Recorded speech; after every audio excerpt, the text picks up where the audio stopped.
As I mentioned at the top of the program, Anthony Albanese is still in China. He's got a couple of days to go yet in his 6-day visit to the communist superpower. But the guts of his mission, the main part of his mission, occurred in Beijing yesterday. He's off to regional cities the next couple of days, not Wuhan, I can tell you, but somewhere else.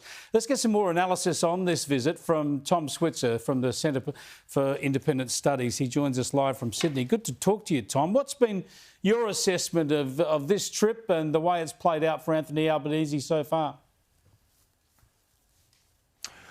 Well, all prime ministers in the last 25 years, Chris, have tried to reconcile our close trade relations with China and our most important security relationship with the United States. And I think it's a bit like riding two horses simultaneously. It's a very delicate diplomatic act. And I think what happened during the Morrison era is that we probably got a bit closer to the Americans and upset the Chinese. Now the danger is that Anthony Albanese looks like he's getting too close to the Chinese and the danger of upsetting the Americans. So I think he's probably skewed things further in the China's direction. I mean, give the guy credit.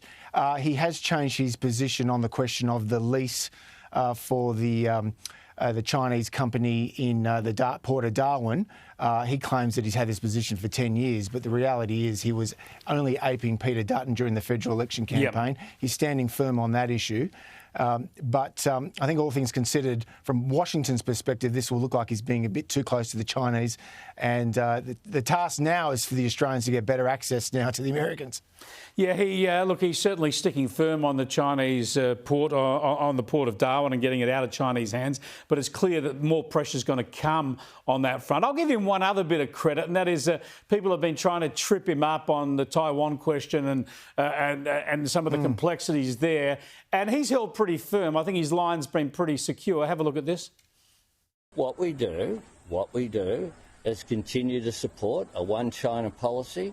We support the status quo. By definition, we don't support any unilateral action on Taiwan. That's been our position for a long period of time. Nothing's different there. You know, and that's pretty sensible. People are trying to get him to sort of back Taiwan independence, at the same time he opposes Chinese military action. So he's walking that fine line pretty well there. But what's really disappointed me is this failure to stand up against both the trade sanctions that have been directed against Australia in the last 5 or 6 years and also the military intimidation. There's no words of admonition from Albanese towards China. Well, look, you're right. He's right to focus. The Prime Minister's right to focus on strategic ambiguity, the Shanghai communique that Nixon and Kissinger forged with the Chinese leadership in 1972. Even the Americans abide by that policy of strategic ambiguity.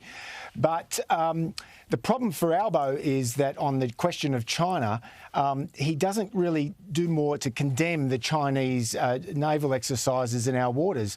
And at times in the past, not on this trip, but in times in the past few months, he has tried to draw a moral equivalence between the Chinese conduct in Australian waters and what the Australian naval exercises do in the South China Sea. They're completely different issues. In the Great Australian Bight and the South waters of Australia are not hotly contested territorial waters. They're not under legal claims. But in the South China Sea, we remember in 2016, a UN tribunal at The Hague ruled that China's conduct in the South China Sea was illegal. So there's no moral equivalence there. The Prime Minister should reaffirm that position probably more assertively. Yeah, absolutely. I couldn't agree more. Now, the other issue is China keeps talking about fair and free trade now, which is, we know, of course, this is a way of trying to slap down America with President Donald Trump throwing tariffs around left, right and centre. But China can hardly declare itself to be the bastion of free and fair trade. It's been the pariah on this front for decades. So that hypocrisy is not exposed at all by Albanese as well. But meantime, in America, Donald Trump's tariff impositions continue. He's targeting pharmaceuticals next, which could be bad for Australia. Here's what the president had to say. Pharmaceuticals will be tariffed probably at the end of the month.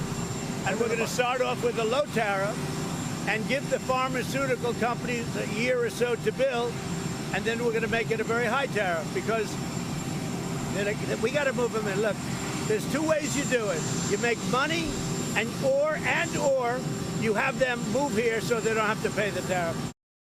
Now, this stuff's still playing out pretty well for Donald Trump in the US, but how much damage will be done to global trade and especially to Australia? Well, I think it's much worse news for Australia than other tariffs. After all, pharmaceuticals are one of those few areas beyond the mining and, of course, our gas and coal exports where we really have a comparative advantage.